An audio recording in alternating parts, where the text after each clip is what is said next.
E hoje o nosso convidado é o doutor Hugo Nigro Mazzilli, procurador de Justiça aposentado. Doutor, obrigada por ter vindo aqui participar do programa. Obrigado, Dora. Obrigado à associação. Fico muito honrado com este convite e cumprimento a todos os colegas de instituição da qual um dia eu fiz parte. Antes de começar a entrevista, eu quero ler aqui o currículo do senhor. O Dr. Hugo Nigro Mazzilli é formado em Direito pela Faculdade de Direito da Universidade de São Paulo na turma de 1972. Ingressou no Ministério Público em 1973, onde ficou até a sua aposentadoria em 1998. Foi presidente da Associação Paulista do Ministério Público, foi membro do Conselho Superior do Ministério Público, do órgão especial do Colégio dos Procuradores de Justiça e da Comissão de Concurso do Ministério Público em 2 estados da Federação, São Paulo e Rio de Janeiro. Participou ativamente na elaboração da Lei Ação Civil Pública 7.347/85, que trata dos interesses dos direitos difusos no Ministério Público. Participou ativamente na elaboração da Lei da Ação Civil Pública 7.347/85, que trata dos interesses dos direitos difusos no Ministério Público. Participou da Carta de Curitiba de 86 e acompanhou ativamente o processo constituinte da Constituição Federal de 88 e Constituição Estadual de 89. É autor de vários livros sobre o Ministério Público e a ação civil pública. É professor de Direito e consultor jurídico. Doutor, com todo esse currículo, eu gostaria de saber como é que começou tudo isso, por que o senhor escolheu ser promotor de justiça? Bem, Dora, é uma pergunta difícil de responder, porque existem coisas que acontecem aos poucos, naturalmente, e a gente não sabe o momento exato em que a decisão foi tomada. Eu entrei na faculdade de Direito sem a ideia de ser especificamente promotor de justiça. Eu entrei para fazer o curso de Direito, mas durante o curso eu acabei me interessando pelas tarefas do Ministério Público. Ao estudar o que o Ministério Público faz, o que o Ministério Público pode propor, as ações, os recursos, eu comecei a me interessar por essa instituição. E num dado momento, já formado, eu estava trabalhando naquela ocasião num escritório de advocacia. O advogado Oscar Barreto Filho, um professor da Universidade de São Paulo, me convidou para continuar com ele. E eu disse a ele claramente que a minha intenção era ser promotor de justiça. Ele me perguntou, mas promotor de justiça? Até com um certo desagrado, porque ele esperava que eu continuasse com ele, como advogado. Mas eu tinha certeza que eu queria ser promotor, porque o Ministério Público já me atraía como vocação a esta altura. Era uma instituição aparelhada para a defesa de interesses coletivos, especialmente para defender interesses da coletividade. E isto, para mim, me parecia mais atraente do que defender interesses individuais. Então esta foi a verdadeira razão pela qual eu me interessei pelo Ministério Público. Tive sorte no concurso de ingresso, não foi só sorte, eu estudei bastante, mas vejo que depois de tantos anos de carreira, tantas lutas, a minha escolha foi correta, porque o Ministério Público é uma instituição que permite que a gente defenda os interesses mais importantes da sociedade e, o que é importante, com absoluta independência. Isto foi o que me atraiu dentro do Ministério Público. E o concurso foi difícil? Foi. Eu creio que todos os concursos são difíceis. O meu concurso tinha, como todos, milhares de candidatos e poucos foram aprovados, 50 e poucos colegas foram aprovados. Então foi realmente um concurso muito difícil. E eu me lembro que eu fui para o concurso, estudei bastante, depois que saí da faculdade, eu praticamente fiquei 1 ano estudando, enquanto trabalhava, eu não saí do meu trabalho, mas eu estudava bastante e quando chegou no dia da prova escrita, naquele tempo não havia testes, era uma prova escrita preambular e depois havia, para quem passasse nessa prova, havia o exame oral. E na prova escrita preambular havia uma pergunta, que era uma dissertação, sobre o que era agravo regimental. Com toda sinceridade, eu fico surpreso que haja bancas de concurso que fazem perguntas tão inúteis assim, porque depois de entrar no Ministério Público, eu trabalhei 30 anos na instituição sem precisar interpor nenhum agravo regimental. Então vejam se isto é condição de ingresso numa instituição. Sim, eu soube me desenvolver bem na prova, fui bem classificado, mas não é uma pergunta, a meu ver, adequada para um concurso para selecionar promotor substituto. Então, realmente, poderiam ser feitas perguntas melhores. Na prova, no exame oral, eu também tive algumas particularidades muito curiosas. Eu me lembro que os examinadores eram uma diferença de idade bem grande com relação a nós, candidatos. Eu tinha 22 anos, os examinadores eram procuradores de justiça experientes, tinha um advogado indicado pela OAB também muito experiente, muito respeitável, e eles tinham uma distância muito grande em relação a nós, de idade, de experiência, de conhecimento. E eu me lembro que o meu primeiro examinador foi Arthur Nardi de Moraes Goiano.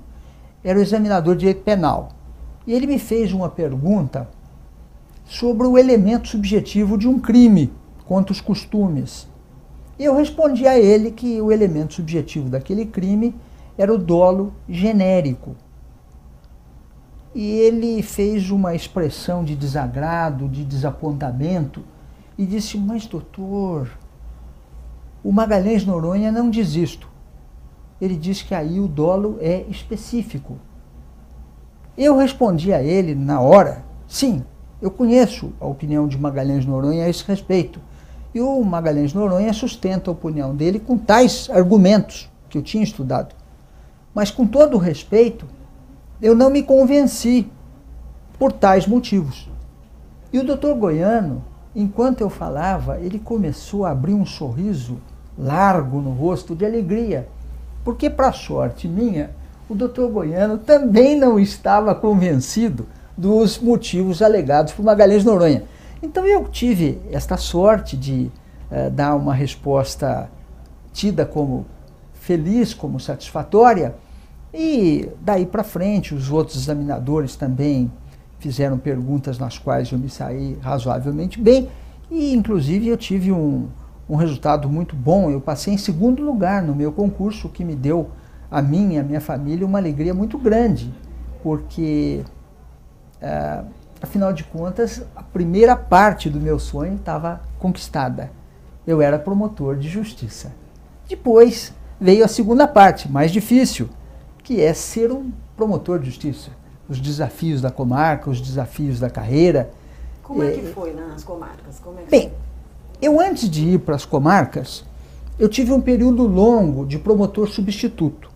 Naquele tempo, nós estamos falando de coisas de 1973, a carreira estava muito fechada. A gente entrava na carreira e estava sujeito a ficar 2, 3, 4 anos esperando a primeira promoção. E a primeira promoção finalmente veio. Eu já tinha mais de 3 anos de carreira, 3 anos e meio, e eu fui para a divisa do estado de São Paulo com Mato Grosso, hoje Mato Grosso do Sul, na beira do Rio Paraná. Eu fui para lá, promovido por merecimento, e recebi até um abraço do procurador-geral. O procurador-geral, na ocasião da minha promoção, era Gilberto Quintanilha Ribeiro, um homem formal. Ele, quando soube que eu não queria só a indicação, eu queria mesmo ir para a minha primeira comarca, ele se levantou e me deu um abraço, como se estivesse me mandando para a guerra, para um lugar muito inóspito. E não era verdade. Santa Fé do Sul, uma comarca bonita, progressista, longe. Sim, era longe. Mas foi uma boa comarca, gostei muito de lá. E cheguei na comarca com o meu carrinho, os livros que eu levei no carro e uma mala, era o que eu tinha. Quando eu saí de lá, 2 anos depois, já tinha uma pequena mudança. Já tive que arranjar um caminhãozinho, porque eu tinha muitos livros, já tinha comprado alguns móveis, e aí já a mudança já era um pouco mais complexa. Mas quando eu cheguei em Santa Fé do Sul, eu trabalhei muito, porque a comarca era uma comarca pesada. Era uma comarca que tinha muito serviço na área criminal, no atendimento ao público, reclamação trabalhista, que naquele tempo era o promotor que fazia de graça, evidentemente, para a população. E eu tinha júri, né? Segunda-feira, terça-feira, quarta-feira, realmente foi uma comarca muito trabalhosa. Mas eu gostei muito de lá, fiz bons amigos, fui feliz, foi uma comarca que me traz recordações muito boas. De lá, fiquei 2 anos, de lá eu fui promovido para São Sebastião, no litoral. Devo dizer que eu, depois de 2 anos de Santa Fé do Sul, de bastante trabalho, eu tive a ilusão de pensar numa segunda entrância mais calma. Falei, não, deixa eu pegar agora uma segunda entrância mais tranquila, no litoral, descansar um pouquinho, fazer a minha carreira mais devagar. E eu escolhi São Sebastião. Por que eu digo escolhi? Porque a esta altura a carreira tinha tido uma movimentação rápida. Essas coisas acontecem. Às vezes na carreira do Ministério Público, por causa de criação de cargos, a carreira fica parada e de repente ela deslancha. Foi o que aconteceu em 1979, a carreira deu um certo movimento, em 78, 79, e eu a esta altura estava bem colocado na lista de antiguidade. Eu podia escolher, e escolhi São Sebastião. Mas talvez eu não tenha sido muito esperto na minha escolha, porque eu não só tinha estágio, como eu tinha estágio, eu não só era o mais antigo, como, curiosamente, eu era o único inscrito para São Sebastião. E mais, a comarca tinha sido posta em concurso 2 vezes, porque da primeira vez não havia interessados. Mas isso eu não sabia, eu só fiquei sabendo depois. Eu só via a comarca de litoral, eu querendo ser promovido, e me inscrevi e fui promovido com toda a facilidade, eu era o único inscrito.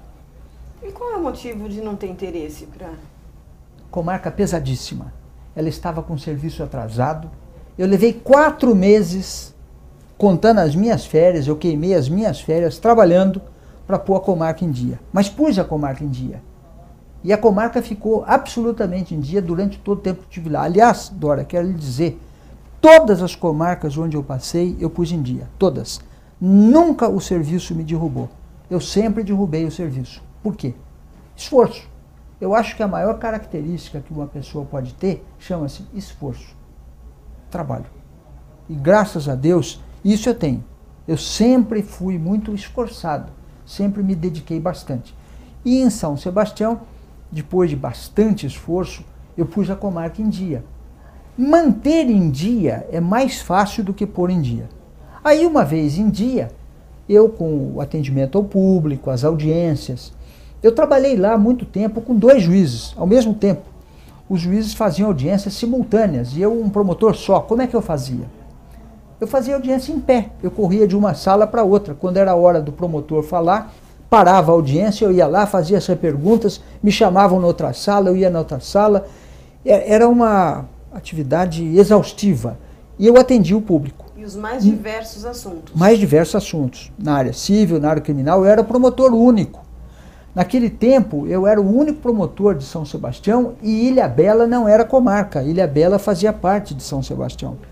E como eu dizia, eu atendia o público. A comarca é grande. Vinham pessoas falar comigo de toda a extensão da orla marítima e eu atendia todos. Nunca mandei ninguém embora. Quem tivesse paciência de esperar era atendido. Só que eu cheguei a sair do fórum mais de uma vez, às 10, 10h30 da noite, sem jantar. Por quê? Porque com audiências, 2 juízes, cartório, advogados e atendimento ao público, eu às vezes saía do fórum bem tarde. E era uma tarefa bem pesada, era uma tarefa difícil. Eu também me lembro que também desfrutei em São Sebastião. Quando era possível, com a família, eu ia na praia, eu passeava, eu tinha uma moto naquele tempo. Então eu também tenho boas recordações, jogava um futebolzinho nos fins de semana, então foi muito bom. Depois de um certo tempo, achei que era hora de nova promoção e eu busquei uma promoção para o interior do estado. Eu consegui ser promovido para Botucatu, comarca muito disputada. Eu me lembro que naquele tempo, as listas de promoção, quando eram por merecimento, eram listas de 6 nomes. Por quê? Porque o Conselho Superior indicava 3 nomes por merecimento para a promoção e 3 nomes de remoção por merecimento. E 6 nomes eram enviados ao governador. Porque naquele tempo, a nomeação dos promotores, as promoções dos promotores, eram feitas pelo chefe do Poder Executivo Estadual. Isto era uma coisa muito ruim, até para a independência da instituição, porque muitas vezes a política externa interferia nas promoções dentro da carreira do Ministério Público. Eu me lembro que as promoções eram muito difíceis, muito disputadas, mas felizmente eu acabei recebendo a minha promoção para Botucatu e lá fui eu para pegar também, outra vez, serviço atrasado. E por que Botucatu era disputado? Uma boa cidade. É uma cidade de bom clima, ela é central no estado, aliás, ela é o centro geográfico do estado de São Paulo. É uma cidade bonita, é uma cidade tradicional, clássica. Tinha naquele tempo um fórum maravilhoso, pena que hoje está degradado e abandonado, soube que o fórum está sendo instalado em outras dependências. O Fórum de Botucatu tinha sido construído com planta do arquiteto Ramos de Azevedo, o mesmo que fez o Teatro Municipal de São Paulo. É uma obra de arte maravilhosa, ele estava restaurado, o prédio bonito, uma maravilha, era gostoso trabalhar lá. Trabalhei lá 3 anos com muita alegria, bastante trabalho, também foi uma comarca muito pesada, pus em dia. De lá, em 1983, eu resolvi me inscrever para a promoção para São Paulo. E vim promovido a São Paulo novamente por antiguidade, porque naquele tempo a carreira tinha andado outra vez, a minha posição já permitia uma promoção por antiguidade e eu vim para São Paulo. Chegando em São Paulo, eu fui convidado pelo procurador-geral para uma reunião no gabinete dele. O procurador-geral me convidou para trabalhar em processos contra autoridades, ex-governadores do estado que estavam envolvidos em investigações pelo Ministério Público. Eu recusei. Eu disse ao procurador-geral da época que eu não aceitava trabalhar por encomenda. Se um caso fosse distribuído para mim, eu faria. Mas trabalhar em caso por designação, eu não aceitava. Ele ficou contrariado, desapontado, disse que cada um amarra o burro do jeito que entenda. Era o mesmo procurador ainda, não? Não. Isso daí já tinha mudado muito. Né? Naquele tempo, os procuradores gerais ainda não tinham mandato. Eles eram nomeados e demitidos livremente pelos governadores. O mandato começou a existir, eu acho que foi na década de 80. Este procurador-geral de quem falo já tinha mandato, mas ele não recebeu resposta favorável ao convite que ele me fez e eu acabei indo para a promotoria de ausentes e incapazes. Hoje é a chamada promotoria civil, mas naquele tempo nós tínhamos a atribuição de defender os réus ausentes, os incapazes, e era uma atuação bem diversificada na área civil. E eu trabalhei lá vários anos, até que eu recebi o convite de outro procurador-geral para trabalhar na assessoria do procurador-geral. Bom, aí sim era um trabalho que me agradava, que me convinha, com absoluta independência. Eu podia trabalhar eu fui trabalhar no setor de pedido de pareceres sobre sequestro de verbas públicas. O sequestro de verbas públicas diz respeito à eventual quebra de pagamento, de ordem de pagamento dos precatórios judiciais. E aí eu trabalhei na assessoria até ser promovido a procurador de justiça. Como procurador de justiça, eu fui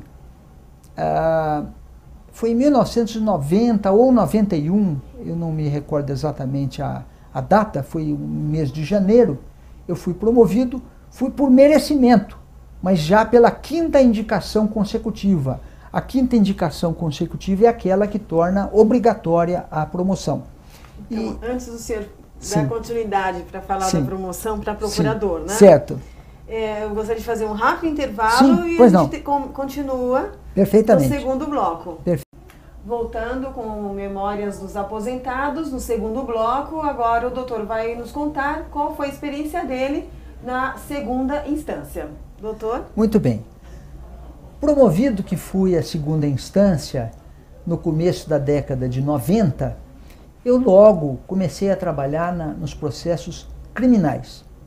E, nesta ocasião, eu provavelmente teria ficado trabalhando na área criminal sem maiores dificuldades, que é uma área que eu gostava bastante.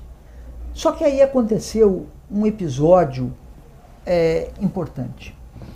Foi também no começo da década de 90, mais precisamente em 1993, que veio a nova Lei Orgânica Nacional do Ministério Público, que obrigou o Ministério Público dos Estados a adaptarem as suas leis ao novo parâmetro federal, que já era, por sua vez, decorrente da Constituição de 88. E, em razão disso, o Procurador-Geral de Justiça da época, outro procurador já, resolveu criar uma comissão para preparar um anteprojeto de lei orgânica estadual do Ministério Público Paulista. Já estamos em 1993. Ao ler aquele projeto, eu fiquei muito irritado, porque aquele projeto centralizava nas mãos do Procurador-Geral um poder que ele não podia ter. Era o poder para processar todas as autoridades do Estado. Era o poder para investigar atos de improbidade do governador, seus secretários, presidentes de estatal, todas as autoridades e as pessoas importantes do Estado ficavam na mão do Procurador-Geral. Ora, o Procurador-Geral era e ainda é um homem escolhido pelo governador. O Procurador-Geral era e ainda é um cargo político, cuja independência, a meu ver, dependendo da situação, somente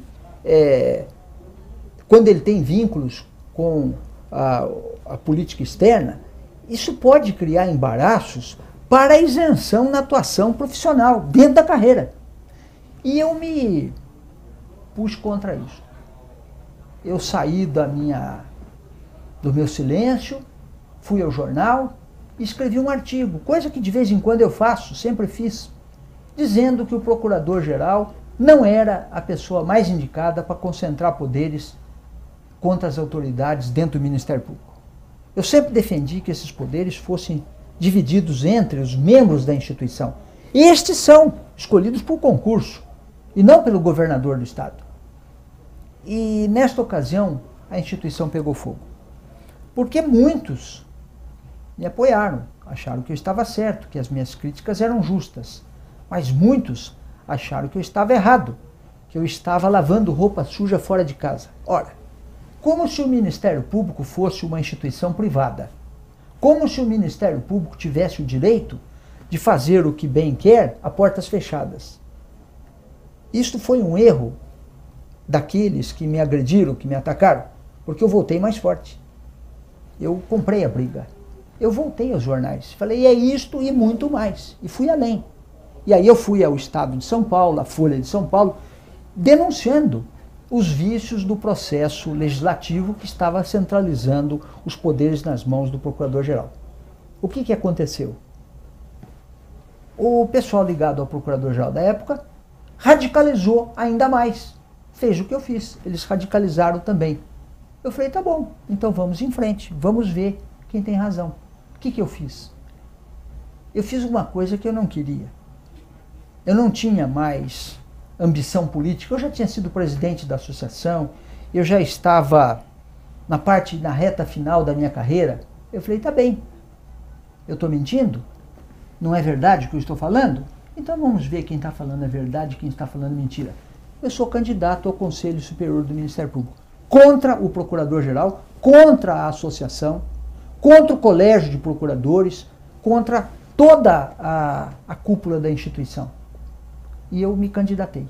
Tive apoio muito importante de vários colegas, como o Antônio Augusto de Camargo Ferraz, o Marrei, o Luiz Antônio Guimarães Marrei, o Antônio Visconti, o Carlos Roberto Barreto, o Munir Cury, o Zé Geraldo Brito Filomeno, e apoios também de gente que não entrou na chapa, mas que, como Antônio Augusto, nos ajudou e acreditou na gente, como foi o caso do Galvão de Barros, do Iraí Batista de Abreu, e nós fomos fazer campanha no Estado, com todas as dificuldades que vocês possam imaginar.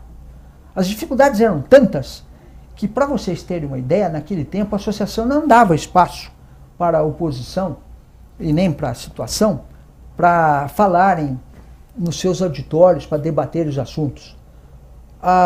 Nós queríamos falar com os promotores substitutos, não nos deixaram. Nós tivemos que falar com os promotores substitutos na rua, porque não nos deixaram entrar no auditório para falar com os promotores substitutos, nem para a gente dizer que a gente tinha uma proposta diferente do Procurador-Geral.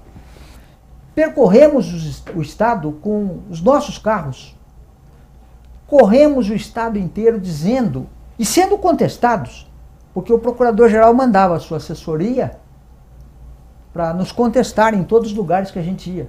Mas nós fomos, e nós contestamos e falamos o que era preciso ser dito. E fomos às eleições. E o que deu? Ganhamos todos os cargos em concurso. Havia 6 cargos de conselheiro, membro do Conselho Superior do Ministério Público. Fizemos os 6. Isso nunca tinha acontecido na história do Ministério Público. Jamais a oposição tinha ganho uma eleição. Jamais. Nós não ganhamos um cargo. Isso já tinha acontecido. Nós ganhamos todos os cargos. Nós fizemos maioria dentro do Conselho. Foram 2 anos extremamente difíceis, que nós mandamos processar todas as autoridades que precisavam ser processadas. Para vocês terem uma ideia, nós mandamos processar 2 ex-governadores de Estado. 2 ex-governadores de Estado. Nós mandamos processar presidentes de estatal. Nós revimos atos do próprio Procurador-Geral. Nós tivemos casos que o Procurador-Geral tinha feito arquivamento implícito de inquérito civil. Nós avocamos o caso, oficiamos a juíza do processo. Era um caso que envolvia o Banezer. A juíza era uma mulher, se chamava Ana Amazonas. Ela tinha entendido que havia um arquivamento implícito no caso, mandou o caso a reexame do Procurador-Geral. O Procurador-Geral que tinha feito o arquivamento disse, não, eu estou certo, não há nada que rever. Nós deliberamos no Conselho Superior, por maioria, evidentemente, que era para oficiar a juíza para ela mandar cópia para nós, do Conselho, e não ao Procurador-Geral. Porque o Procurador-Geral não pode rever o próprio ato. Ele não é instância revisora de si mesma. De si mesmo, melhor dizendo. Então, nós mandamos ofício à juíza e a juíza nos mandou cópia dos autos e nós aceitamos aquilo como arquivamento implícito e mandamos processar os governadores que tinham feito contratações sem licitação e sem concurso. Foi um escândalo, nós estivemos na primeira página dos jornais durante 2 anos. Foi uma época muito difícil. Mas fizemos o que precisava, fizemos o que era devido, a classe nos apoiou e a partir dali, terminada a minha gestão, eu também voltei às minhas funções de procurador de justiça normal, não tive nenhuma participação, não quis ter, fui convidado novamente a fazer parte do gabinete do novo procurador-geral. A essa altura já era um procurador-geral do grupo que, como eu, tinha derrubado a situação anterior, mas eu não quis porque meu objetivo nunca foi o poder, nunca foi cargo. O meu objetivo sempre foi lutar pelas minhas ideias, e isso eu vou até o fim. E errou quem achou que eu não fosse até o fim, porque eu sempre fui assim. E aí eu fui até o fim da minha carreira. Quando veio a reforma constitucional de 1998, que foi conhecida como reforma da Previdência, eu entendi melhor me aposentar, porque aquela reforma criou muita insegurança jurídica para quem, como eu, já tinha o tempo necessário para aposentadoria, e eu me precipitei. Creio que eu até me aposentei antes do que eu gostaria. Eu poderia ter ficado mais, gostaria de ter ficado mais, mas a aposentadoria não foi um mal, porque ela me permitiu uma liberdade de tempo que eu não tinha. Eu trabalhava com processos todos os dias da semana, incluindo sábado e domingo. E ao me aposentar, eu que sempre cumpri prazo, nunca perdi prazo, eu fiquei livre dos processos. Aí eu pude me dedicar mais intensamente a uma outra coisa que eu gosto muito, que é escrever, estudar e escrever. Eu estudava e escrevia, mas para os processos nos quais eu trabalhava. A minha produção de literatura jurídica era modesta. Por quê? Porque eu não tinha muito tempo. Eu fazia isso nos poucos momentos que me sobravam. No momento em que eu, aposentado, pude me dedicar mais à literatura jurídica, eu tive uma produção maior na área institucional. Eu consegui escrever diversos livros sobre o Ministério Público, atualizá-los anualmente, sobre a defesa dos interesses difusos em juízo, sobre o inquérito civil, e isso também me deu bastante alegria, bastante satisfação. De lá para cá, eu tenho dado aulas na Escola Superior do Ministério Público, eu tenho atualizado meus livros, tenho proferido palestras, e na área de consultoria jurídica eu também dou consultoria jurídica, mas eu sou muito seletivo. Eu escolho muito o que eu faço e o que eu não faço. Vamos fazer um intervalo, doutor? No terceiro bloco, vamos falar da vida associativa do senhor? Perfeito, está ótimo. Voltando agora com o terceiro bloco, na entrevista com o doutor Hugo Nigro Mazzilli, que vai falar agora dos grupos de estudos, da associação. Doutor. Muito bem.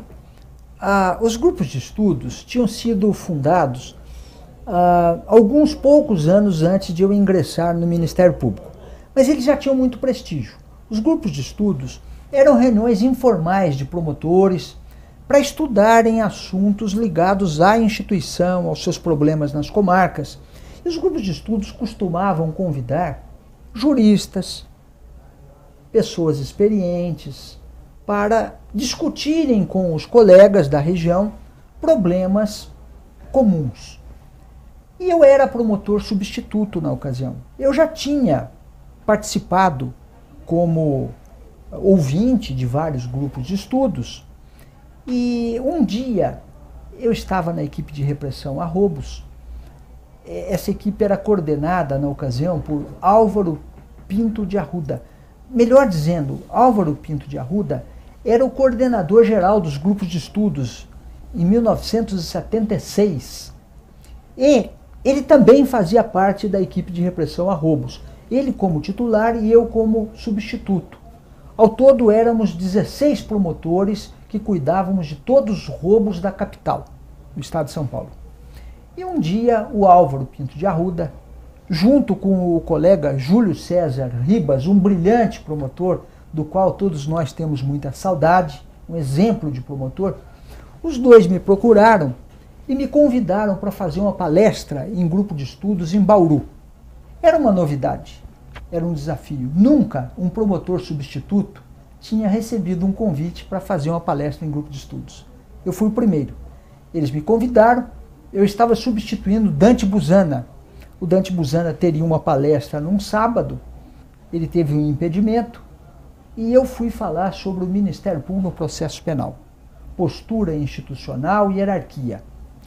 E, curiosamente, eu era, na ocasião, talvez um dos raros promotores que era contra a hierarquia dentro do Ministério Público.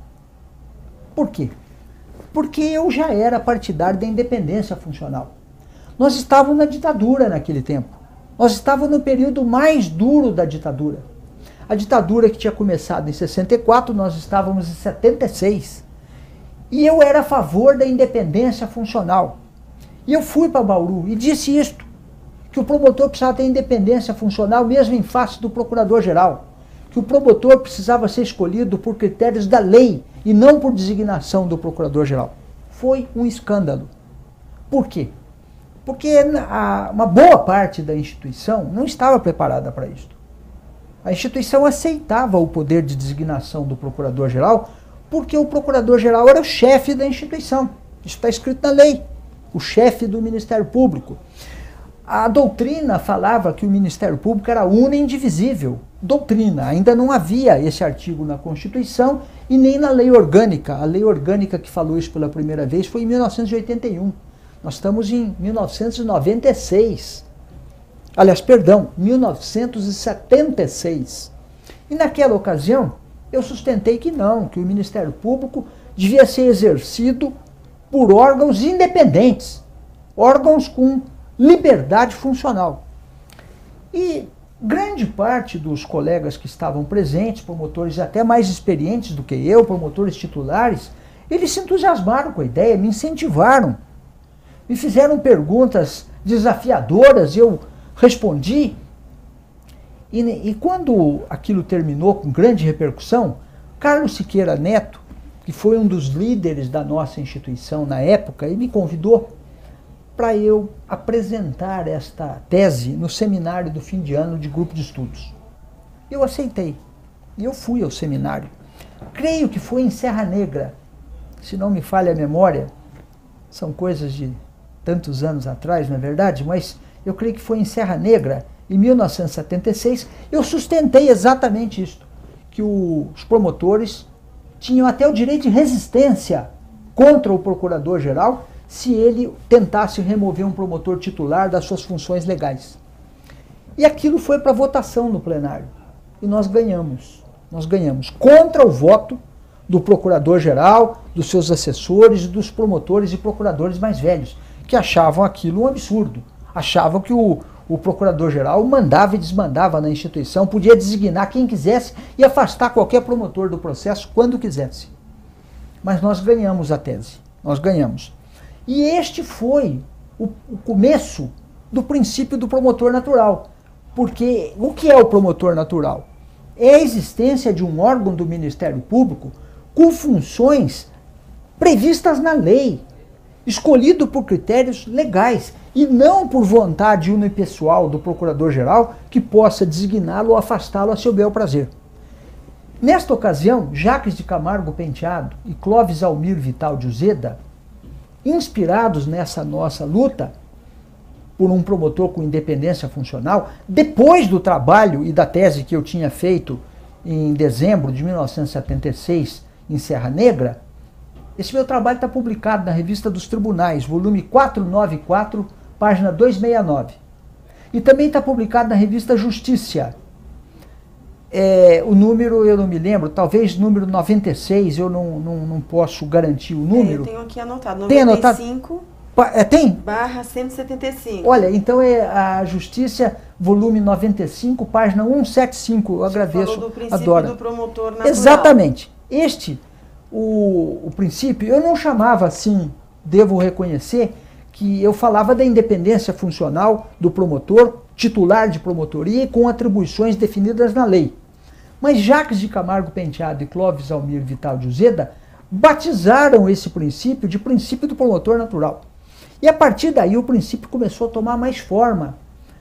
No Rio de Janeiro, Paulo César Pinheiro Carneiro, foi promotor aqui em São Paulo, a essa altura já era promotor no Rio de Janeiro, é um autor ilustre, professor universitário, pegou também esta ideia, desenvolveu, escreveu um livro chamado O Ministério Público no Processo Penal, Princípio do Promotor Natural e Conflito de Atribuições. Esse é o nome do livro do Paulo César Pinheiro Carneiro. E o negócio começou a tomar forma a tal ponto que o caso foi parar até nos tribunais. E hoje eu posso dizer que predominantemente os tribunais, até o Supremo Tribunal Federal, o STJ, o Superior Tribunal de Justiça, e os próprios Ministérios Públicos já aceitam a necessidade de que quem quem deva designar um promotor seja a lei e não o procurador-geral. Hoje nenhum procurador-geral se atreveria a remover um promotor do processo no qual ele deva oficiar arbitrariamente, livremente, como se fosse um delegado dele, procurador-geral, que pudesse escolher livremente quem vai atuar num caso concreto. Então este foi o começo da minha atuação nos grupos de estudos. A partir daí, eu fui um assíduo frequentador, cheguei a fazer palestra em todos os grupos de estudos do Estado de São Paulo na ocasião, e até mesmo fui coordenador de um deles. Eu fui coordenador do grupo de estudos da capital, hoje chamado Grupo de Estudos Carlos Siqueira Neto, em homenagem ao nosso querido ex-presidente da associação, Carlos Siqueira Neto. Muito bem. E como é que foi a atuação do senhor na associação? Pois como presidente? A minha atuação na associação não começou como presidente, começou muitos anos antes. Eu ainda era substituto, eu trabalhava ainda na equipe de repressão a roubos, na década de 70, quando Júlio Fabrini Mirabete me convidou, e eu ajudava nos primeiros levantamentos de jurisprudência. Foi até a origem das fichas de jurisprudência que os promotores passaram a receber. Foram levantamentos que nós fazíamos e encaminhávamos para a associação. O Júlio Mirabete era diretor e eu auxiliava informalmente. Creio que naquele tempo o presidente da associação era o João Lopes Guimarães, mas a minha proximidade da associação era uma proximidade informal. Eu não era diretor, mas já ajudava na associação. Depois eu fiz a minha carreira, fui para o interior. Quando estava em andamento, em 1980, 81, o projeto de lei orgânica nacional do Ministério Público, a primeira lei, que era a Lei 4081, eu já tinha um contato muito intenso com a associação. Eu ajudava a associação mandando estudos, sugestões de emendas para a Lei 4081, mas também era uma atuação informal. Foi quando eu vim promovido para São Paulo, um pouco antes, eu já fiz parte do Conselho Fiscal da associação. Creio que foi na primeira gestão de Cláudio Ferraz Alvarenga. Eu fiz parte da diretoria e eu era membro do Conselho Fiscal. Mas a minha participação também ainda era modesta. Quando eu vim promovido para São Paulo, na década de 80, mais precisamente em 83, Paulo Fernando Campos Sales de Toledo era diretor cultural da associação e ele me convidou para ser o seu diretor adjunto. Aí a minha participação na associação foi praticamente direta daí para frente, porque eu fui diretor adjunto cultural. Nós fazíamos palestras só com o nome e o prestígio da associação. Nós convidávamos os maiores juristas do Brasil, Frederico Marques, professores universitários,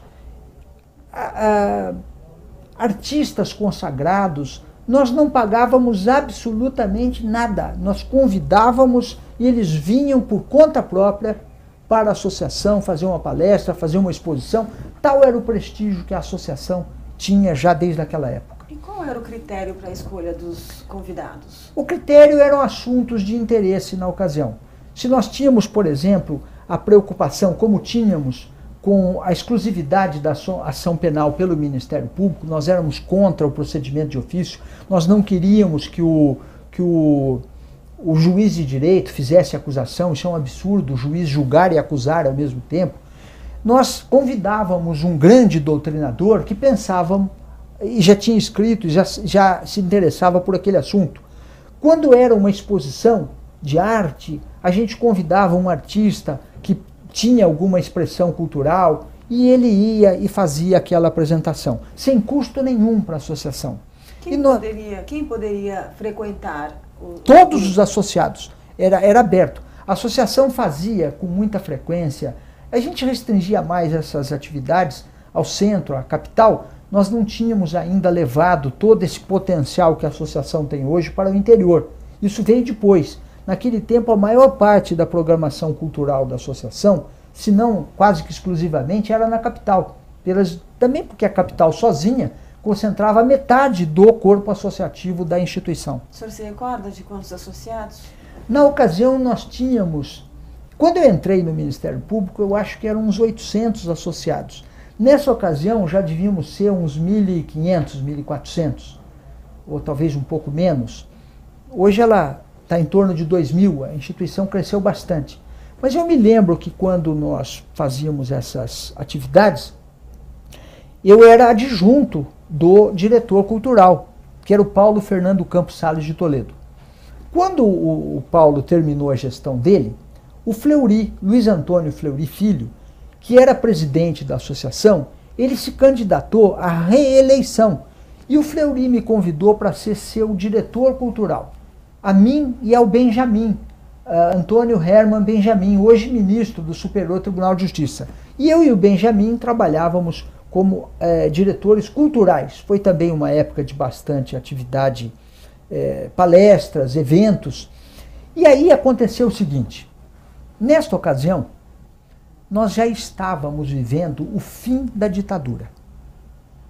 A ditadura estava terminando por exaustão. Não houve um golpe para derrubar a ditadura estava terminando porque os próprios militares já estavam convencidos que estava na hora de entregar o poder, devolver o poder aos civis. E nós sabíamos que havia uma expectativa muito grande da população para uma nova ordem constitucional. Nós sabíamos que viria uma nova Constituição. Nós tínhamos dois caminhos. O primeiro era sentar e esperar, como muitas instituições fizeram. E o outro caminho era nos prepararmos e levarmos ao Constituinte as nossas reivindicações, porque nós tínhamos reivindicações. A esta altura, o Ministério Público já estava mais unido. Desde a Lei 40 de 81, o Ministério Público Nacional já tinha um órgão, que era a CONAMP, a Confederação Nacional do Ministério Público, que já reunia todos os presidentes de associação, já havia o Colégio Nacional de Procuradores Gerais, e esses órgãos já tinham uma certa representatividade do Ministério Público Nacional. E nós resolvemos nos preparar para a Constituinte. E naquela ocasião, eu ainda era diretor cultural da associação, mas já tinha uma participação intensa na vida associativa. Participava politicamente das deliberações da entidade, da associação, e nós resolvemos fazer aqui em São Paulo um Congresso Nacional do Ministério Público em 1985, preparatório da Constituinte. Nós só aceitamos teses que dissessem respeito ao Ministério Público na Constituição. Então vieram teses do Brasil inteiro. Teses sobre se o Ministério Público devia ser um quarto poder, se devia estar dentro do Executivo, do Legislativo, dentro do Judiciário, ou se devia ser um órgão independente. Nós tínhamos teses sobre garantias, sobre funções, sobre vedações, impedimentos, e nós, com base no resultado dessas teses, e também com o resultado de um questionário que a CONAMP enviou para os promotores do Brasil inteiro, nós tivemos, com uma comissão feita pela CONAMP, nós tivemos uma consolidação que ia ser a base para uma tentativa de acordo nacional sobre o Ministério Público. E nós marcamos uma reunião para Curitiba, capital do Paraná, em junho de 1986. Naquela ocasião, o presidente da CONAMP era o Luiz Antônio Fleury Filho. O secretário da CONAMP era o Antônio Araldo Ferraz Dalpozo. O procurador-geral era Paulo Salvador Frontini. E nós fomos com um grupo grande para Curitiba, um grupo de 10 promotores, todos empenhados no estudo das questões institucionais e nós fomos discutir com o Ministério Público Brasileiro as conquistas, as reivindicações que nós precisávamos buscar junto ao Constituinte. Foram 3 dias de discussão, foram 3 dias extremamente tensos, porque havia muita coisa que era consenso. Se você perguntasse para os representantes do Ministério Público de norte a sul do Brasil se eles queriam garantias, a resposta era sim. Se eles queriam vencimentos equiparados aos da magistratura, a resposta era sim. Mas se você perguntasse a eles como é que se escolhia o procurador-geral, como é que eram as vedações do Ministério Público, aí não dava mais acordo. Porque o Procurador-Geral da República, na ocasião era José Paulo Sepúlveda Pertence, ele achava muito certo e bonito que a escolha do Procurador-Geral da República fosse feita livremente pelo Presidente da República. Por quê? Porque ele tinha sido escolhido assim. Ele foi o último Procurador-Geral escolhido fora da instituição. Foi um bom Procurador-Geral, um homem honrado, um homem de bem, mas ele tinha a visão de escolha do Procurador-Geral viciada pela sua própria origem, escolha pelo chefe do Executivo. Nós não queríamos isto, mas na Carta de Curitiba não foi possível obter mais do que isso. Para contarmos com o apoio dele, a Carta de Curitiba cedeu neste ponto. Havia outros pontos também de grande controvérsia. Por exemplo, o Ministério Público não, melhor dizendo, o membro do Ministério Público pode ou não pode advogar? Aqui em São Paulo, os promotores não advogam desde 1947. Eles abriram mão do direito de advogar para terem a mesma remuneração que os juízes. Por que isto? Porque antes de 1947, os promotores podiam advogar. Eles ganhavam menos do que o juiz. O salário base dele era inferior. Mas eles podiam advogar e o juiz não podia. O promotor ganhava mais do que o juiz. Muito mais. Ele era a maior banca das cidades. Vocês imaginem o prestígio que tem um promotor que entra na delegacia de polícia, é um promotor, entra no fórum, é um promotor, entra no cartório, é um promotor, e ao mesmo tempo era advogado. Nós achamos isso um erro. O Ministério Público precisava contar com membros que fossem exclusivamente destinados à atividade pública e não à atividade privada. Vocês imaginem um promotor que é também advogado, ele está num prazo exíguo e tem um bom cliente na atividade privada, será que isso não atrapalha o cumprimento dos prazos dele na atividade pública? A atividade pública, o salário dele está garantido, da atividade privada não. Nós não queríamos isso e desde 1947 nós abrimos mão do direito de advogar. Só que São Paulo não advogava, Minas não advogava, Rio Grande do Sul não advogava, dentro do Ministério Público não advogavam esses estados. Mas o Rio de Janeiro advogava, os promotores do Rio de Janeiro advogavam, os procuradores da República advogavam, e eles queriam continuar mantendo a banca de advocacia. Eles queriam ser procuradores da República e advogados. Os promotores do Rio de Janeiro queriam ser promotores e advogados, e nós não queríamos isto. Aí deu briga feia. Aí fomos para o voto, ganhamos, houve um mal-estar muito grande, o pessoal do Rio de Janeiro se retirou do plenário, se retirou porque eles não queriam a proibição da advocacia. Com muito jeito, com muita paciência, nós conseguimos que eles depois voltassem, nós conseguimos aprovar a Carta de Curitiba, que foi o primeiro projeto nacional de consenso difícil, consenso muito trabalhoso, mas conseguido. E nós conseguimos um consenso para a gente ir para a Constituinte. Nesta ocasião, nós tivemos um sucesso notável. Foi muito difícil. A verdade é que havia muita oposição ao Ministério Público. Os juízes não queriam que nós tivéssemos as garantias dos juízes. Os delegados queriam as mesmas garantias dos promotores, os procuradores do Estado também. Havia muita rivalidade, havia muita dificuldade, mas nós conseguimos com habilidade, com adequada liderança. Na ocasião, o Antônio Araldo Ferraz Dalpozo era o presidente da associação, O Sabella, Walter Paulo Sabella, era o secretário da CONAMP. Eles tiveram uma liderança muito proveitosa, foram muito felizes. Nós também, e todos os ministérios públicos do Brasil, ajudamos bastante na luta da Constituinte. E quando foi aprovado o texto da Constituinte, foi uma grande vitória para o Ministério Público Brasileiro. Nós alcançamos um perfil único, um perfil totalmente novo para a nossa Constituição. Tenho a impressão que o Ministério Público de lá para cá mudou para uma instituição totalmente diferente da que era antes de 1988. A minha participação na vida associativa, nesta ocasião, aumentou, porque terminado o mandato do Araldo, houve uma questão regimental. Eu era o vice-presidente da associação.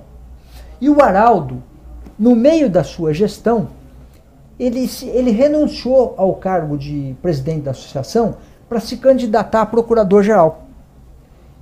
Porque o cargo de procurador-geral tinha aberto e ele era uma liderança natural, queria ser procurador-geral e se candidatou. Neste momento, eu, que era o primeiro vice-presidente, que na verdade já estava em muitas situações já administrando a associação, porque no período da Constituinte o nosso presidente, o Antônio Araldo, ficava boa parte do tempo em Brasília cuidando dos nossos interesses maiores, e eu cuidava da associação aqui na parte administrativa, sem prejuízo dos meus trabalhos como promotor, porque na ocasião eu não estava afastado dos processos. Então era uma época muito trabalhosa, mas eu felizmente dei conta. E quando o Araldo foi candidato a procurador-geral, foi eleito e assumiu a procuradoria-geral, eu assumi a presidência da associação durante o ano de 1990. Foi um ano difícil, porque embora eu tivesse o apoio, forte apoio da liderança da classe, a classe me prestigiou muito em todas as eleições das quais eu participei. Só para vocês terem uma ideia, quando eu me candidatei ao conselho, com o procurador-geral contra, com toda a cúpula da instituição contra, eu tive a maior votação dada pela classe até então. Eu tive 955 votos. Naquela ocasião, foi a maior votação que a classe já tinha dado a um candidato, até a presidente, até a procurador-geral, até a conselheiro. Então eu tinha bastante apoio da classe. Também me dediquei muito à classe. Não é favor nenhum. Fiz o que eu devia e faria outra vez se fosse necessário. E nessa ocasião, eu presidi a associação. Mas eu digo que foi muito difícil, porque aconteceu um fato incrível. Eu assumi a presidência da associação. No dia seguinte, ou questão de 1 ou 2 dias depois, o Collor, Fernando Collor de Mello, tem a infeliz ideia, absurda, inconstitucional ideia, de bloquear todos os ativos financeiros do país inteirinho. Isso criou problemas enormes para todos os cidadãos, mas criou problemas enormes mais ainda para as empresas. Porque uma coisa é você administrar o seu patrimônio, outra coisa é você administrar uma empresa que tem centenas de funcionários e não tem dinheiro em caixa, embora tenha dinheiro no banco. E o Collor fez esse absurdo, essa ilegalidade, essa inconstitucionalidade, e ficou por isso mesmo durante muito tempo. Porque o Ministério Público foi bater as portas do Supremo e o Supremo não fez nada, dizendo que o Ministério Público não tinha legitimação para entrar com ação civil pública nesse caso. O bloqueio inconstitucional dos ativos financeiros só caiu depois por decisão dos juízes individuais. Centenas, milhares de decisões individuais é que acabaram repondo a lei e a ordem nos seus devidos lugares. E quando o caso chegou no Supremo Tribunal Federal, outra vez anos depois, aí o Collor já não era mais presidente, aliás, não era mais presidente por decisão de impeachment, que no Supremo Tribunal terminou empatado. Quando o Collor levou o caso ao Supremo Tribunal para dizer se o impeachment dele era legítimo ou não, se devia ser mantido ou não, o Supremo não foi capaz de resolver, empatou por 4-4. Para desempatar isso aí, precisaram chamar 2 ministros do Superior Tribunal de Justiça, que felizmente aplicaram a lei como devido e cassaram o Collor Cassaram não, ele já tinha sido cassado pelo Congresso, mantiveram a cassação do Collor por maioria. Então, nesta ocasião, eu assumo a presidência da associação com o bloqueio dos ativos financeiros da associação. Eu tomo posse na associação com este tremendo problema na minha frente. E mais, não bastasse isto, no dia seguinte, um colega me põe em cima da mesa um abaixo-assinado, subscrito por 50 promotores, pedindo a Assembleia Geral, porque a instituição estava em pé de guerra. Os promotores sem dinheiro, os ativos bloqueados, a associação também em situação difícil, e eu fui presidir uma associação, uma Assembleia Geral nessas condições difíceis e tormentosas. Novamente tive muita felicidade, fui apoiado pela classe, conseguimos o apoio da grande maioria da instituição e conseguimos terminar a nossa gestão com o dinheiro da associação devolvido. Precisamos ir na justiça, foram os juízes que liberaram o dinheiro da associação, pagamos os nossos compromissos, pagamos os nossos funcionários, fizemos as nossas despesas e eu administrei a associação o melhor que eu pude. Quando eu terminei a minha gestão associativa, Dora, graças a Deus, eu tinha construído um nome na instituição, um nome de esforço, um nome de trabalho, que me valeu o reconhecimento da instituição quando eu me candidatei ao conselho, onde fui eleito com uma votação expressiva e depois de tantos anos de trabalho, tantos anos de instituição, posso dizer com orgulho, com gosto, que devo tudo o que tenho ao Ministério Público. Tenho grande alegria, grande prazer de frequentar essa instituição que eu servi com o melhor dos meus anos, com o melhor dos meus esforços e também a grande alegria de ter aqui os meus melhores amigos. O senhor também foi do órgão especial, né? Fui. Eu fui do órgão especial, não me candidatei ao órgão especial, mas colegas votaram em mim e quando em 94 houve uma vacância, eu, como primeiro suplente, eu assumi as minhas funções no órgão especial por quase um ano, que foi, se não me falha a memória, foi durante o ano de 1995. Vamos fazer um intervalo? Pois não. Voltamos no quarto bloco com detalhes sobre os lançamentos dos livros sobre o Ministério Público. Posso falar? Vamos tomar uma aguinha? Sim, tudo bem. Voltando agora no quarto bloco com o Dr. Hugo Nigro Mazzilli, procurador de Justiça aposentado. Doutor, o senhor elaborou o primeiro estudo sobre pessoas com deficiência. Como é que foi? É verdade. Em 1987, se não me falha a memória, eu era assessor de Cláudio Ferraz Alvarenga, procurador-geral. A bem da justiça, a ideia não foi minha, foi do procurador-geral. O Cláudio me chamou um dia e disse o seguinte: Hugo, eu gostaria que você fizesse um estudo sobre se o Ministério Público tem alguma coisa a ver com a defesa da pessoa com deficiência. Foi isso que ele me disse. E eu fui estudar a questão. Naquela ocasião, na década de 80, o Ministério Público não trabalhava com as pessoas portadoras de deficiência. O Ministério Público trabalhava com as pessoas incapazes.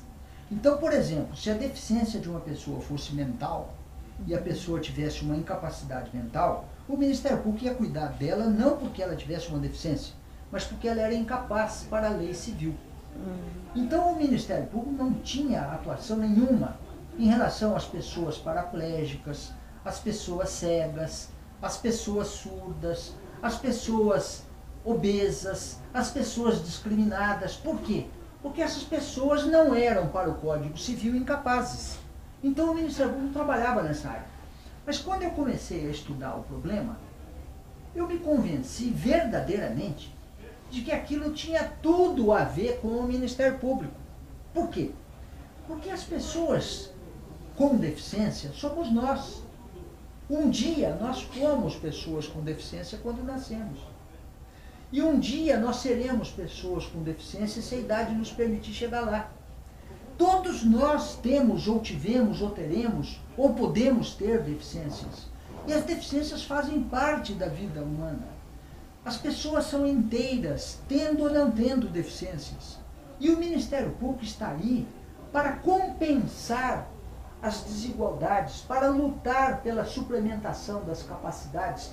Eu me convenci inteiramente que isso tinha tudo a ver com o Ministério Público. E eu preparei um estudo, e eu contei na ocasião com o auxílio de 4 estagiárias do Ministério Público. Eu pedi para que elas fizessem um levantamento de legislação. Eu vou ver se me lembro o nome de todas. Era a Cláudia Eda, hoje promotora, a Ana Luísa Lourenço Rodrigues, hoje promotora, a Ana Maria Izi, advogada, eu creio, e a Elaine Rangel do Nascimento, também advogada. Elas eram estagiárias da nossa promotoria e eu pedi a elas que fizessem um levantamento de toda a legislação federal, estadual e do município de São Paulo que envolvesse qualquer tipo de deficiência. Elas levantaram tudo, me entregaram este material e eu, com base neste material e mais as minhas próprias pesquisas, eu fiz um estudo teórico que embasou ao procurador-geral. Eu propus que ele criasse uma coordenadoria para a pessoa com deficiência. E ele criou. Ele criou, me convidou para ser o coordenador. Não era possível. Eu, naquela ocasião, como já disse, eu trabalhava com processos, eu era o primeiro vice-presidente da associação, assumi a associação estava na minha mão, a parte administrativa, eu ainda era assessor do procurador-geral, eu ajudava a todos e ninguém me ajudava. A verdade é que não era possível. Eu falei, não tenho como assumir mais este encargo. Foi a ocasião que o Cláudio convidou o José Roberto Santos Bedac para ser, e foi, ele aceitou, foi um grande coordenador, foi o primeiro coordenador da área, e foi aí que o Ministério Público começou a cuidar da proteção da pessoa com deficiência. E aí, daí para frente, o crescimento foi notável, porque o Ministério Público realmente acabou se destinando a esta defesa de uma maneira prioritária, de uma maneira necessária. Hoje nós temos esta verdadeira finalidade reconhecida até na lei. Então isso foi uma tarefa da qual eu me orgulho de ter participado, ainda que modestamente. E o artigo O Deficiente e o Ministério Público foi publicado na época no jornal O Estado de São Paulo, né? Exatamente. 13 de março de 1985. 85, foi em 1985, olha aí, ó. E na Revista dos Tribunais, então, número 629, com reportagem a respeito. Pois é, vejam que coisa interessante. Eu, ao fazer esse estudo, eu não quis que aquele estudo fosse encaminhado ao Procurador-Geral e ficasse apenas na esfera administrativa da instituição. Eu quis que ele tivesse luz, que ele tivesse divulgação. Eu procurei a nossa tradicional revista Justiça e também a revista dos Tribunais. Também procurei o Estado de São Paulo, onde esse artigo teve uma larga divulgação a nível nacional. E hoje nós podemos ver que a atuação do Ministério Público na área da pessoa com deficiência é uma atuação nacional. O Ministério Público hoje se dedica a isso como um dos seus principais deveres. Eu tenho aqui informação que a publicação do primeiro livro do senhor foi em 85, né? O senhor publicou o primeiro livro, que foi fruto de uma tese apresentada num congresso do Ministério Público. É verdade. Intitulada O Promotor de Justiça e o Atendimento ao Público. É verdade. O que aconteceu foi o seguinte: eu era promotor aqui em São Paulo e na ocasião, eu era o coordenador de grupo de estudos cível da capital. E naquela oportunidade, eu fui convidado pela Coordenadoria Geral a apresentar uma tese para o final do ano, porque o grupo de estudos da capital teria que apresentar uma tese, era tradicional. A tese deveria ser uma tese criminal, eu não era o coordenador criminal, mas o coordenador criminal se indispôs com a associação, se indispôs com os colegas de grupo de estudos e falou que não ia apresentar mais a tese.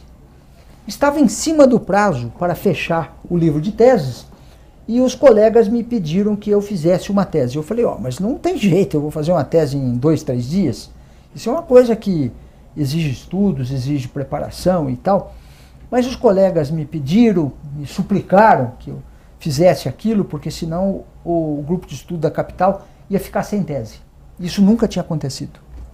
E eu fui, mais uma vez, por sacrifício, passei a trabalhar num regime de dedicação intensa, numa tese, e eu escrevi sobre o que eu mais gostava na ocasião.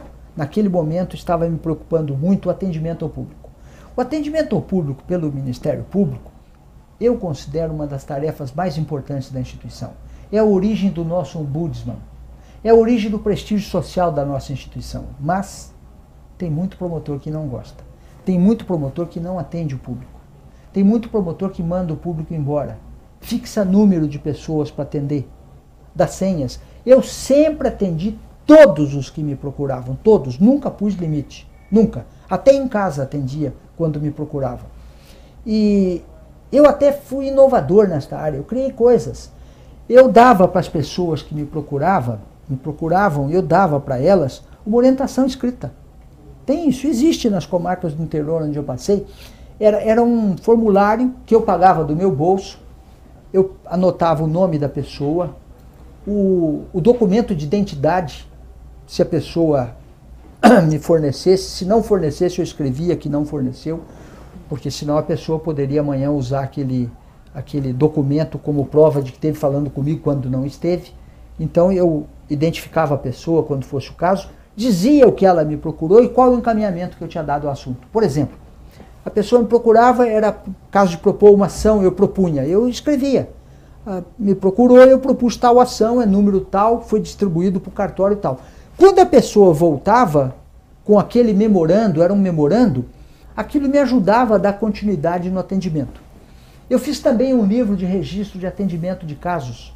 Eu tenho até hoje esses livros, são vários livros das comarcas pelas quais eu passei, com o nome, o assunto e o encaminhamento que eu dava para cada caso. E tudo isso que eu fiz, eu resolvi fazer um estudo científico sobre aquele problema atinente ao atendimento ao público. O que significa isto? Significa saber quais são os casos, quais são as soluções, qual é a ligação que o Ministério Público tem com aquela função. E eu, ao fazer esse estudo, o melhor que eu pude, eu apresentei isto no seminário de fim de ano. E como eu previa, houve uma discussão muito grande se aquilo era ou não era atribuição do Ministério Público. Porque muitos promotores acham que o promotor não tem que atender o público. Mas eu achei que era uma função institucional, uma instituição importante da nossa instituição, e novamente fomos para o voto, ganhamos, e aquela tese eu acabei transformando no meu primeiro livro. Entreguei para a editora Saraiva aquele material e perguntei se eles se interessariam em publicar aquele livro. A Saraiva me respondeu que sim, que se interessava. Devo reconhecer aqui, devo dizer uma curiosidade a todos, o editor na época da Saraiva era o Juarez de Oliveira. Ele me confidenciou uma informação que normalmente as editoras não dão aos autores. Ele me confidenciou que a editora considerava que meu livro não era comercial, que não ia vender, mas que estava muito bem escrito e merecia o investimento. Só que eles se enganaram.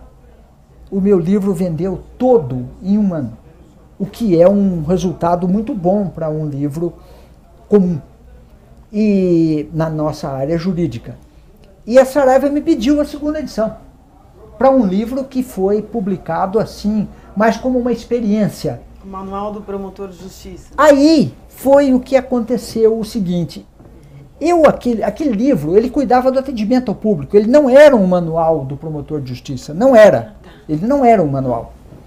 Mas eu pensei, o que eu precisaria para fazer deste livro um manual? Eu precisaria abordar as outras áreas de atuação do Ministério Público.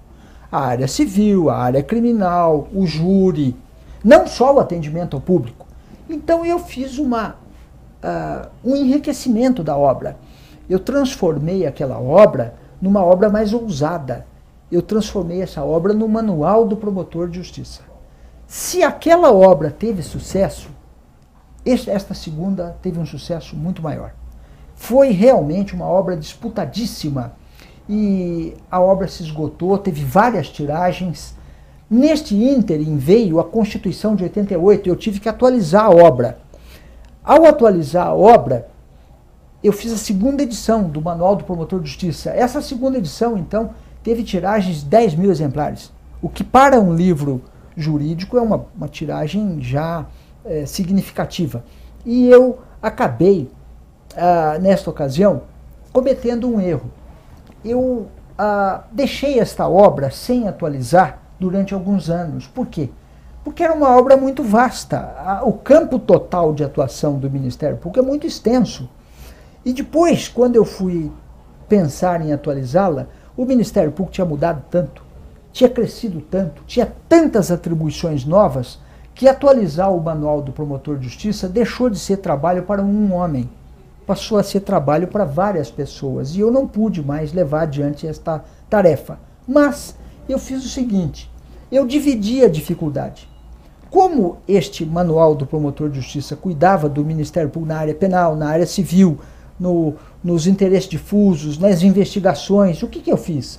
Eu fiz vários pequenos livros, hoje não tão pequenos assim, porque esses livros também cresceram, e eu acabei cuidando da atuação do Ministério Público na área da ação civil pública.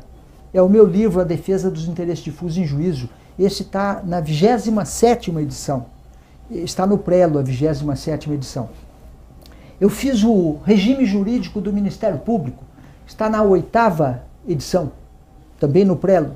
Eu fiz o Introdução ao Ministério Público, está também na 8ª edição. Fiz o Inquérito Civil, está na 3ª edição, já me pediram a 4ª edição e eu ainda não pude completá-la, precisa ser atualizada. Fiz vários outros livros, até livro de informática eu acabei fazendo. Então, eu acabei escrevendo vários trabalhos, gosto de escrever, tenho o prazer de escrever. A minha ambição não é ser um jurisconsulto, não é isto. A minha ambição é mais simples.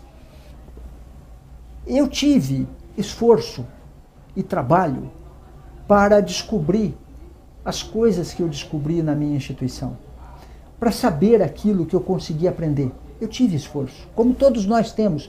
Qual promotor que não se esforçou, não quebrou a cabeça, não debruçou-se horas e horas em cima de processos e livros para aprender aquilo que sabe? Eu apenas procurei escrever aquilo que eu aprendi, para servir de ponto de partida para outros que possam achar aquilo interessante. Eu, na verdade, a minha ambição é apenas fornecer a alguém um ponto de partida melhor do que eu próprio tive, quando eu estudei aquele mesmo assunto. Então, quando um colega meu, um promotor, um advogado, um juiz, pegar o meu livro, Regime Jurídico do Ministério Público, pode acreditar que ele vai ter um ponto de partida melhor do que eu próprio. Porque quando eu escrevi aquele livro, eu não tinha os conhecimentos todos que eu consegui reunir naquele trabalho, porque aquele trabalho hoje é fruto de 20, 30 anos de estudo. Isto foi o que aconteceu e que me motivou a escrever. E devo dizer, escrevo com alegria, escrevo com gosto, porque é prazeroso a gente procurar sistematizar as ideias, porque ao fazer isso a gente também aprende. Bom, aproveitando então, para o estudante que quer aprender a escrever com o senhor, qual é a dica? Bem, eu diria em primeiro lugar que é a leitura. Ninguém escreve bem se não for um leitor intenso. Então, quem não gosta de ler, nunca vai escrever bem. É preciso que uma pessoa que queira escrever, é preciso que ela queira ler, em primeiro lugar. Em segundo lugar, é preciso que ela estude, porque escrever não é apenas vontade, é também trabalho. Existe a conhecida frase de um poeta francês que a poesia é 90% suor e 10% inspiração. Eu acredito nisso. A maior parte do meu trabalho é esforço.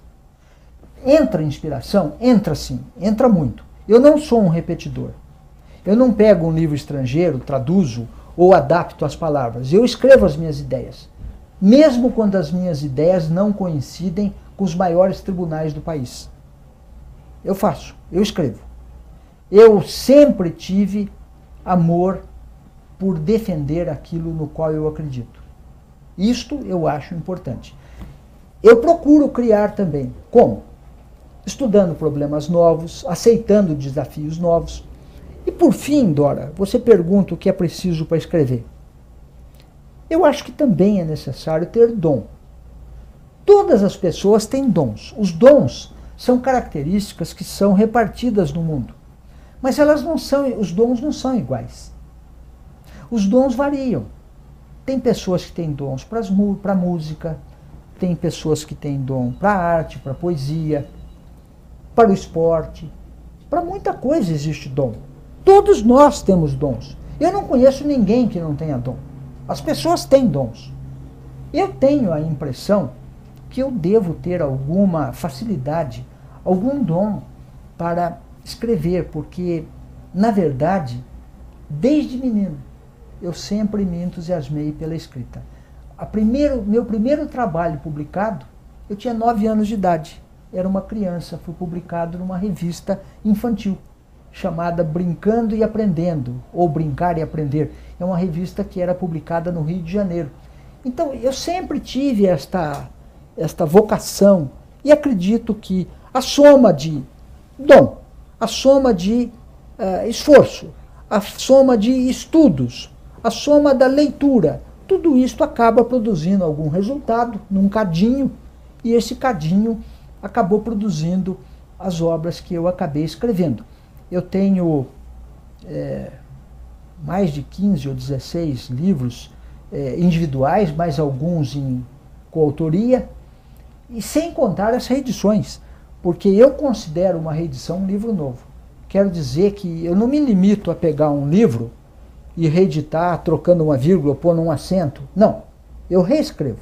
Muitas coisas eu reescrevo. Por quê? Porque a jurisprudência é viva. A lei está mudando. Os fatos sociais estão acontecendo. O meu primeiro exemplar de A Defesa dos Interesses Difusos em Juízo tinha 100 páginas. Hoje tem quase 1000. O que aumentou nesses 20, 30 anos? O que aumentou? Aumentou a minha experiência, aumentou a jurisprudência dos tribunais, a legislação mudou, a sociedade mudou, os fatos estão acontecendo. Então, eu posso dizer que cada edição do meu livro é praticamente um livro novo. Muito bem. Vamos encerrar agora. Eu gostaria que o senhor me dissesse como é que o senhor vê o Ministério Público hoje. Bem, eu vejo o Ministério Público hoje completamente diferente do que foi no meu tempo. No meu tempo era um Ministério Público pobre, indigente. Eu não tinha máquina de escrever. Papel timbrado eu cheguei a usar do meu bolso, pagar do meu bolso, a máquina de escrever também. O telefone não era do Ministério Público, a gente dependia do telefone do Poder Judiciário. Eu não tinha funcionário nem para pôr uma carta no correio. Não tinha estrutura nenhuma. As leis só nos davam atribuições, não davam meios nenhum. Nós não tínhamos meios nem investigatórios. Era uma instituição extremamente voltada para a área penal. Nós não tínhamos atribuição no meio ambiente, não tínhamos atribuição no consumidor, com a pessoa com deficiência, nada. Era uma instituição que não mexia com o patrimônio público e social, a não ser que houvesse um crime. Então era uma instituição completamente diferente da de hoje. Hoje o Ministério Público é um Ministério Público forte, é um Ministério Público conhecido na sociedade. Quando eu entrei, não. Eu tive que falar para os meus familiares, para os meus amigos, o que era ser promotor. E muitos deles me perguntavam, e quando é que você vira juiz? Eles não sabiam que são carreiras diferentes. E hoje não. Hoje o Ministério Público é uma instituição mais conhecida. Não tanto quanto eu espero que ainda venha a ser, mas já é conhecida. Lembrem todos que no ano passado, em junho, quando havia aquele projeto absurdo no Congresso Nacional para colocar a investigação de todos os crimes na mão da polícia, quem saiu na rua contra a PEC 37? A própria população. A própria população tomou a defesa do Ministério Público. Por quê? Fruto do nosso trabalho, fruto da mudança que o Ministério Público sofreu nesses últimos anos. Então o Ministério Público de hoje é um Ministério Público muito melhor do que o do meu tempo.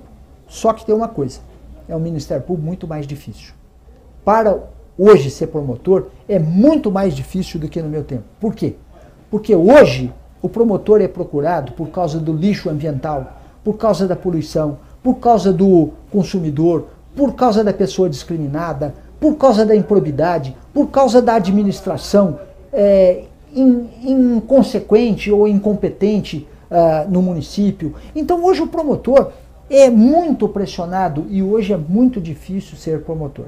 Ser promotor hoje é mais difícil do que no meu tempo.